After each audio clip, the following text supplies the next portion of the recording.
What up, y'all? Appreciate y'all stopping by Newman Spaces. If you haven't checked out some of the other content I talked about, please do, because it's very important. Because the content I talk about, you know what I'm saying, is about uplifting the mental, you know what I'm saying, making the mind stronger, you know what I'm saying, and hitting you with that sort of reality. You like, wow, nobody never delivered it to me like that. So it's simplistic sometimes, you know what I mean? But it can be intricate. So y'all probably by now, if y'all fans of Mack, Hoffa, or fans of Vlad TV, I saw the Vlad interview where he was talking about King TuT. Now, King TuT happened to be from the East New York neighborhood where I grew up at, where I'm from in Brooklyn. And people from East New York, Brooklyn, admire, look up to King TuT. Not because he was a stick-up kid, a robber, nothing like that, because he took care of the neighborhood. He made it feel cool to be from your neighborhood and then let outsiders come disrespect your neighborhood. So it was always stories about King TuT, good stories, you know what I'm saying? Like I even mentioned one a while ago about like how like dealers and stuff like that, you know what I'm saying, I try to come to our neighborhood and he'd go up to them, put his thing down, like, yo, we can shoot the fifth for this. You know what I'm saying? So those stories like that was iconic, where it wasn't like, oh, he went over there and he backed out and he wanted to show his muscle. He gave people the opportunities like, yo, if you really want this bad, let's fight for it. So in our mental, it made a lot of us wanting to fight, wanting to box, you know what I'm saying, to learn how to fight the right way. So when you heard back in the days where they was like, yo, you know, kids don't even know how to fight no more, he was the reason why people wanted to go boxing and wanted to fight. So he had major layers to the story. I used to be in East New York, Brooklyn on Crescent Street. Shout out Ron Hill from Basement Mix Records and his brother Eddie. Ron Hill would tell me like little stories about King TuT when I was around. I was just fascinated about the name, but to meet somebody who really knew him, it was ill. So Mr. Ron would always tell me stories like, yeah, man, he was a good brother, nobody played with him and stuff like that. So we always revered him, you know what I'm saying, looked up to him. So by him coming home, it made us feel like, wow, it's an opportunity for a lot of us to change, because the way he was thinking about changing and the way he was moving the narrative forward with him and his wife. I was disgusted, you know what I'm saying? I didn't know anything about what they negotiated as far as King TuT, his wife, and Vlad. I was just disgusted in the part when he was saying like, yo, oh, we wanted the Tupac story in. It wasn't worth nothing else other than Tupac's story. It taught me a lot about who Vlad TV is, man. He's a video investigator. He's not a real interviewer. He's an investigator for crimes. You know what I mean? When it first came out, it was like a little hip hop platform. He had a little VladTV.com, and it was about music. I met a girl named 3D TuT. She's a rapper from New Orleans. She was on his platform back in the days, and I reached out to her and I did a feature with her on the stream. I used to look for like the new up and coming artists. And he used to have like certain artists that was on his platform that I'm like, oh, they're gonna be popping soon. So I would look at his platform to see what was new with the music. Now, it'd be like people like you never even heard of that had put no work in, don't got no hit song, underground viral sensation that get in a lot of trouble. So I started looking at the platform like, oh, this is the urban idiocy channel. You know what I'm saying? But still, it was entertaining for certain interviews that he had to come forth. When he said what he said on Mack, Hoffa about Vlad, it hurt because Miss Osario, she had to correct him. She's like, yo, you know, I did an interview on TuT, you know what I'm saying? And where he said that he never had nothing to do with Tupac, he's like, oh, you did? Meaning that he never did research to find out if there was even an interview or something about him even confessing or making an admission about the situation. So he just went on 50 Cent song. I heard TuT got knocked.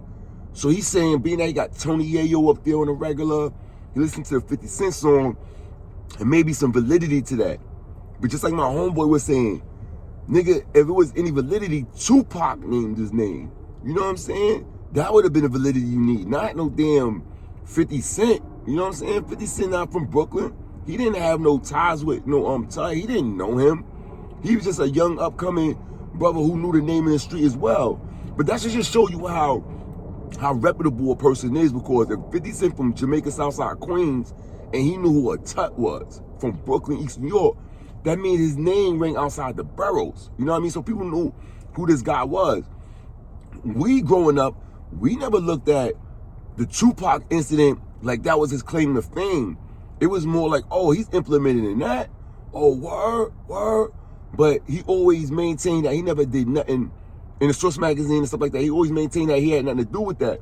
Then when it came out later on with Jimmy Henchman, Haitian Jack, and all these other names, and to come to find out they wasn't even in the same circles, they was just like, so from my understanding, Mr. Johnson was like, you know what I'm saying, real reputable dude from Brooklyn. Then you had somebody like Haitian Jack, reputable from Flatbush, somebody like Jimmy Henchman.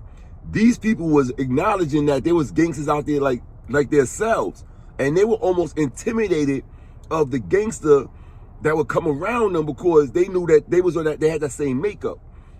So with somebody like Tut, they wanted to get out the way because he was a threat.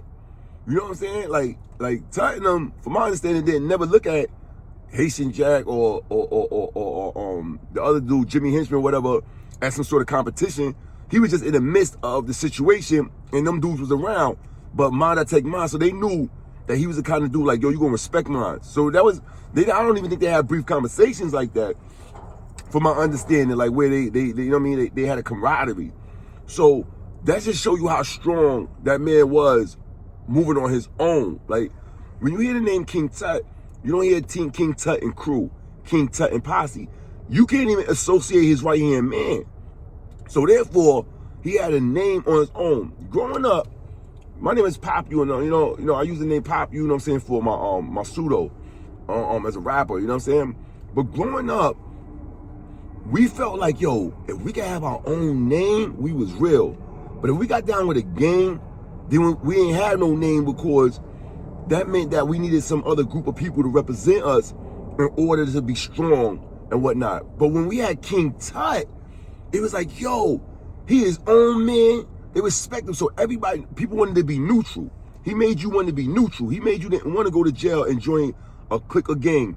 Because if you could hold it down on your own, you had all the respect in the world. So people wanted to be like a figure of a Tut, you know what I mean, who had their own name. So that's why a lot of people didn't go to the Bloods, the Crips, or return Muslim, or this and the third, because they wanted to make a name for themselves. And from coming from Brooklyn, he instilled that in us unbeknownst.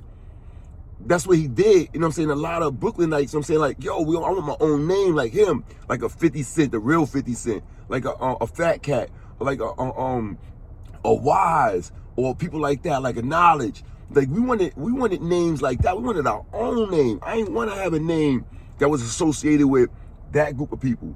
So if a person would have delved in, they would have felt that. Then me and my boy was talking about it, right? Shout out my boy William Young. Me and Young was talking about it. He was like, yo, 15 racks? He ain't want to pass 15 racks. See, what a lot of y'all ain't getting, and they're not putting out there, so I'm going to put it out there for y'all. If he would have did an interview with any artist or anybody, let's say Tut, and the interview doesn't do that well, do like 100,000, 200,000 views, right? It doesn't make $15,000 back, right? So it's not worth 15,000. What people don't know is at that time, that's what the situation is. Something was to happen to Tut or somebody where, you know, good or bad, and they have to go back into that footage. Now those views go up out of nowhere. Also, if it was like a A&E documentary, that man Vlad can sell your footage to A&E or license it to them and make another bag that you don't get none, because that's not part of the contract. So with him owning that footage, he's like a record label. He's like a record label. He owns your recording, he owns your master, and he could distribute it that master after he paid you for it. So what Mack Mama and King Tut is trying to tell you, like, don't sell yourself short, because you don't know what you actually giving a person. You might be giving them a fortune just by giving them that first interview, or giving them an interview that they can take in the future and be like, yo, you know, I solidified the story first. I broke that story. Y'all want to use it? They could license that. In the same interview, he talked about a guy, and this is how you should know. He talked about a guy whose YouTube video did numbers, and he stepped to Vlad like, yo, I mean, let me get some of that now. Vlad like, nah, that's not what we negotiated. Vlad is not going to negotiate the future for you. He's going to negotiate the now for you. So he's just like the record label, a culture vulture, knowing what he's doing. To offer somebody, to tell somebody, yo, they never got 4,000 for an interview before, so I'm not giving you 4,000, is an insult and a slap in the face of people. And so I'm glad Marlon Wayans went and said, oh, give me 40. Give me 40. What makes you think I ain't worth 40,000? It's because that content, no matter what, later on could be used and it can be licensed to movies, to all kind of documentaries. So he's talking about the YouTube views. YouTube views don't got nothing to do with it. That don't even count. He's supposed to solidify and know what his audience is going to make. He got 6 million subscribers. If it's just half of his subscribers, just half of his subscribers watched your video one time, that's 3 million off top. That means he can't solidify the views of half his subscribers. So something is fake about that, right? If you can't automatically get 3 million views from subscribers, somebody subscribe to your channel because they like it. Give granted, a lot of people probably passed away or people probably in jail or channel, but you're telling me half the channel can get, what about a quarter of the channel? A quarter of the channel can get 1.5 million per interview, interview, whatever. So therefore, it's something behind the scenes. Vlad is a culture vulture. He's like the record industry. He's stealing our masters. He's stealing our publishing, and he's putting it out there to the world. You know what I'm saying? To incriminate us. We've been knew that. Look at the situation with Ben J of the New Boys. And I was just saying that. Like, he had him up there exploiting him while he crying, allowing him to make memes out of him, just to say, oh, you was a killer. You killed somebody. So when they refer to that, Ben J, he could talk about other artists he had up there that, you know, caught bodies, and they were in an unfortunate situation. It just so happened that Ben J happened to have self-defense and help himself to make sure that nobody harmed him. And this is why he was exonerated of any charges. So again, I feel a way coming from Brooklyn, coming from East New York, hearing somebody like Vlad put a great man out there like that. You wanted the interview so he can say he killed Tupac? I mean, he shot Tupac? Where do people do that at? Where do people go, all right,